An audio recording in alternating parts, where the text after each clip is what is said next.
hockey cards that year. Okay, back to the questions. Steve asks, and my please hold questions. 1, why was the cover to Swords Volume 1 changed from the first to the second printing? I may have already asked this and forgotten Dave's answer. Yeah, we're all getting to that. And as a former pressman, I have to say knockout text like what's on the back cover is an absolute bitch to print on a 1 or 2 color press.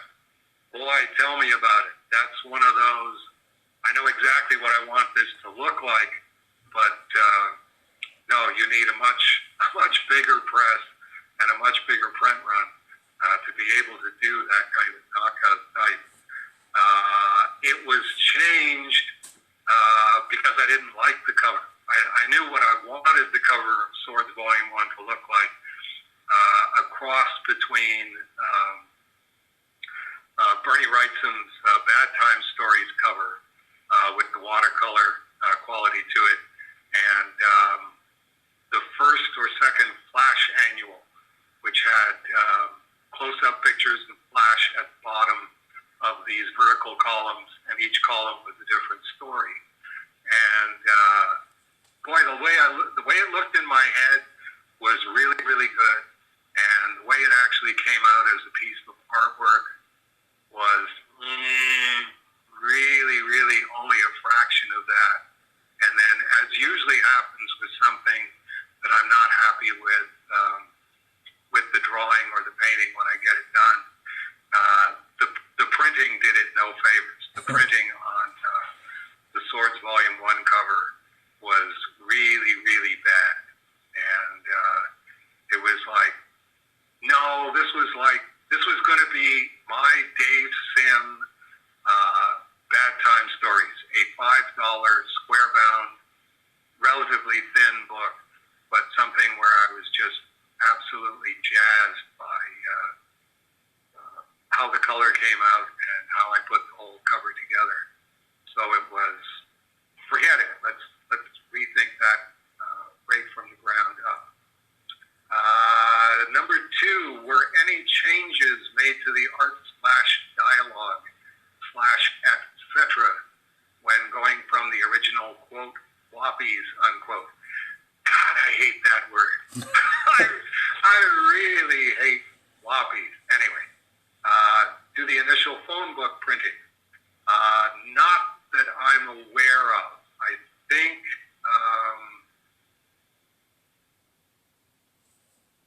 Cerebus High Society,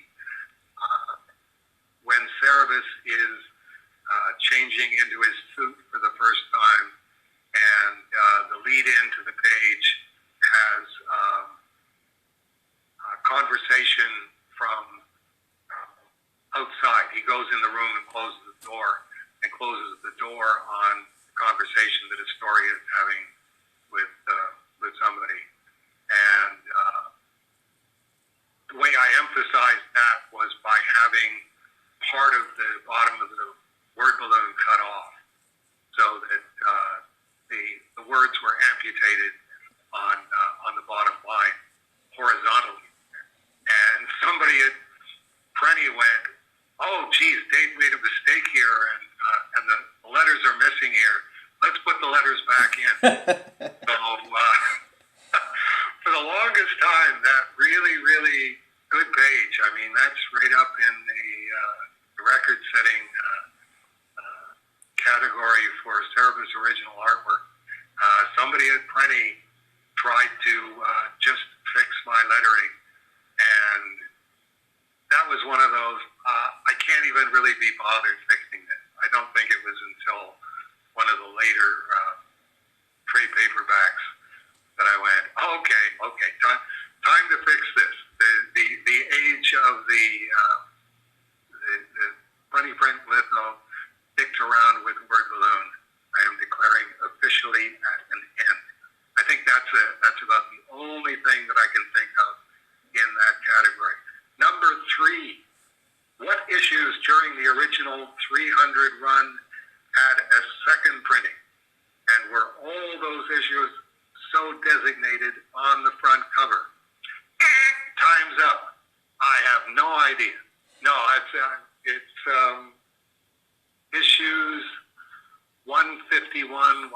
152, 153,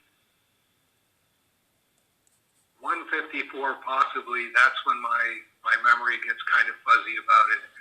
And yes, all of those on the cover where the number is, where it would say 151 October OCT, it says 151 second printing. So if you're a Cerebus completist, you can't just have an issue 151. You've got to have a 151 and a 151 second printing. Number 4, why the investment in Canadian price variant comics? Multiple copies of that. Titles like Mystery and whatever else. Is this an investment you think could later be sold to help finance the archive? Simply want some clarity on your thinking, says Steve.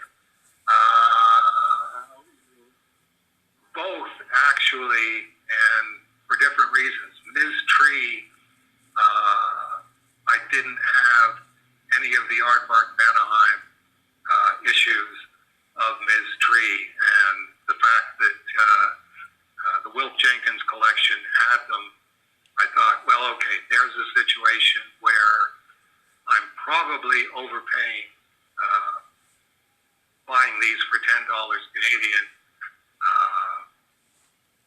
but this is a chance for me to complete the Aardvark Vanaheim collection of stuff that we actually published this many years later on. It's kind of one of those things that I want to do. The Canadian price variance, that's definitely building insulation around the archive. I do have a pecking order of if I get to the point where I have to start selling artwork just to be paying bills, which I was getting to that point, and now it looks like I'm not at that point. It's what can I purchase that I think is going to go up in value exponentially, and that will become the canary in the mine shaft, where if I go, all right, something's happened to the worldwide economy, something's happened to Canada's economy, something's happened to me personally, and I need to turn stuff into money. I think that a Canadian price variant of Spider-Man 252 is pick to click for that kind of exponential growth in value. Just because they were newsstand copies, they're not, the number of them that are in great condition is very, very low. The number that didn't get their covers stripped off is very, very low. And it's a key Marvel book. So a Spider-Man completist 20 years from now is definitely going to want to have one of those, and will be paying a premium price because of the CGC census. We know how many there are. We know how many of them have been slabbed. And compared to the number of newsstand copies of 252 and the number of direct market copies of 252, it's a minuscule quantity. And Bob Overstreet is a very, very cautious guy about this kind of stuff, and has been very, very slow to acknowledge the rarity of the Canadian price variant. So that's why Dave got, this is my one chance to buy Apple stock, this brand new Apple stock that's going for $8 or $9, and I know that this is going to go up to Apple style levels. So let me buy these right now. The one that I'm working on right now, talking to Doug Salippa, is the Archie Teenage Mutant Ninja Turtles #1, which I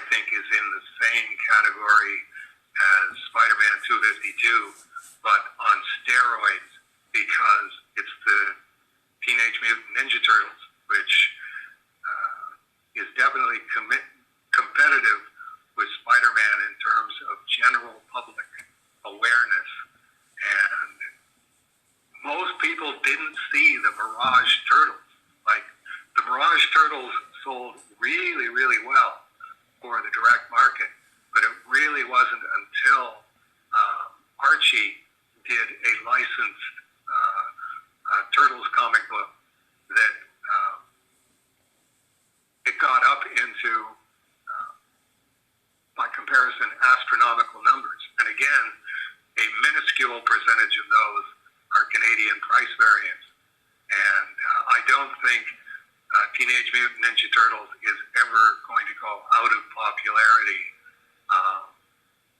particularly for the generation that was 8 or 9 years old in the 1990s, late 1990s, 1980s, 1990s. So that's probably where I'm going to be doing my purchasing with Doug Salippa. And we've actually worked out, I think, a deal where instead of taking $100 Canadian off of the Aardvark Anaheim company visa every month, which I authorized him to do, now I'm going to be trading him Cerebus in Hell #1s as they come out. He will be getting Cerebus in Hell, whatever the latest #1 is, number 51 through 75, and we will be trading dollar for dollar. So I will be getting $100 US in trade from him, and he'll be getting numbered copies 51 through 75, unsigned, because as we've already found out just in the last couple of days, if you don't have it authenticated as a signature series, it gets a purple label. It's just got writing on the cover, and we don't know who wrote on it, but that brings the value down.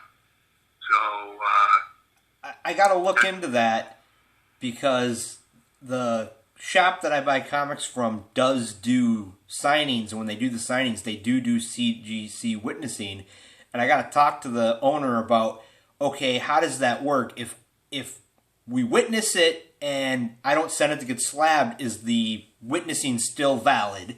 Like, if I have the paperwork saying it was witnessed, could I then sell it to somebody who then gets it slabbed? Because if that's the case, then you could always set it up so that you're doing a signing with someone that can do witnessing, so that, okay, here's 30 copies of a book. They're not slabbed, but they have the paperwork, so you could get them slabbed. Right. And what did he say? I haven't asked him yet. That's it's on my to-do list. All right. But as soon as I find out, I'm going to fax somebody in Canada. Okay. Well, I will be breathlessly awaiting that.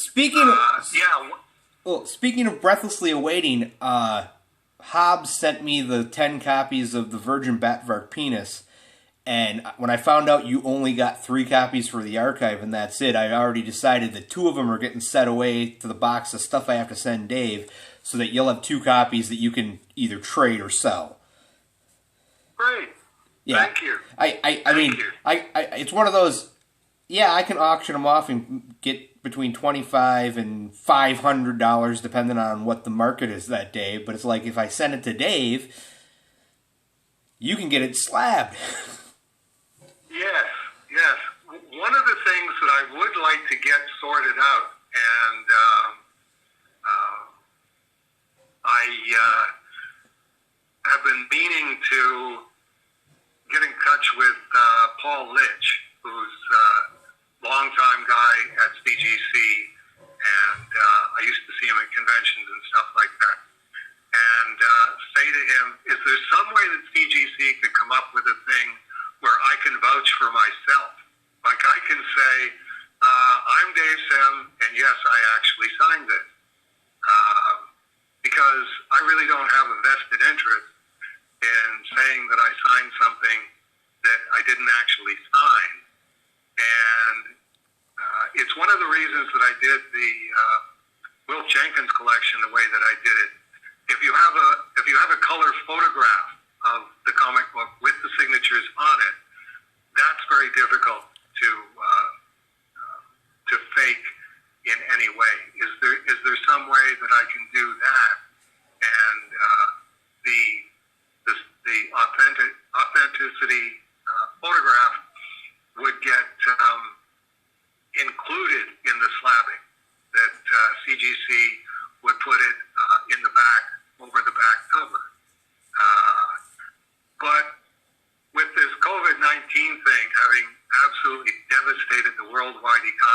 particularly the American economy, CGC is up to their eyeballs in comic books getting slabbed because everybody's doing okay, this is the most valuable thing that I own, or the 10 most valuable things that I own. I got to get them slabbed. And everybody is sending them to CGC simultaneously. And at the same time that CGC, I don't know how big their facility is in Florida, is having to do social distancing. So they can't have everybody, doing the slabbing and crating that close together. So I can't even imagine what their backlog is. And me wanting to vouch for myself, I think would be very, very low on Paul Lynch's priority list right now. Dave, you're the only cartoonist that would be interested in doing that, and there's no real money in your stuff compared to all of this other stuff